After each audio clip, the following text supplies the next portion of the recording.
ನಮ್ ತಪ್ಪ ಅಂತ ಹೇಳ್ತೀವಲ್ಲ, ನೀವು ಕರೆಸಿದ್ರಲ್ಲ, ನೀವು ಕರೆದಿಲ್ಲ. ಅಲ್ಲೇ ಬಂದಿದ್ದಿಲ್ಲ, ಅಲ್ಲೇ ಡ್ರೆಸ್ ಚೇಂಜ್ ಮಾಡಿದ್ವಿ. ಮಲ್ಲಿಗೆ ಟಿಫನ್ ಅಂತ ಬರ್ರಿ ಅಂತಂದ್ರು. ಇವ್ರು ಏನಂದ್ರೆ ಇಲ್ಲ ಇಲ್ಲಿ ಹಾಕಿದ ಹತ್ರ ಬರ್ರಿ, ನಾ ದುಡ್ಡು ಕೊಡ್ತೀನಿ ಅಂತಂದ್ರು. ಇಲ್ಲ ಇವ್ರು ಲೈನ್ ಹಾಕಿದ್ರು. ಲೈನ್ ಹಾಕಿದ್ರು ಸರ್,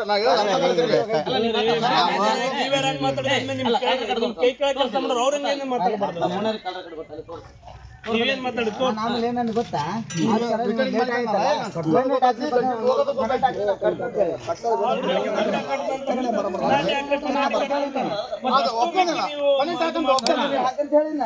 ಇವ್ನಿಗೆ ಪ್ರೆಷರ್ ಮಾಡ್ತೀರಿ. ಈಗ ನಾನು ಪೆನಾಲ್ಟಿ ಹಾಕ್ತೀನಿ ಇಷ್ಟು ಇವ್ನಿಗೆ ಪ್ರೆಷರ್ ಮಾಡ್ತೀರಿ. ನಾಳೆ ಇವ್ರ ವೈಫು ನಮ್ಮ ಗಂಡಿಗೆ ಹಿಂಗಾಗಿದೆ ಅಂತ ಇವ್ರ ವೈಫು ಏನಾರು ಮಾಡ್ಕೊಂಡ್ರೆ ನೀವು ಏನ್ ಮಾಡ್ತೀರಾ?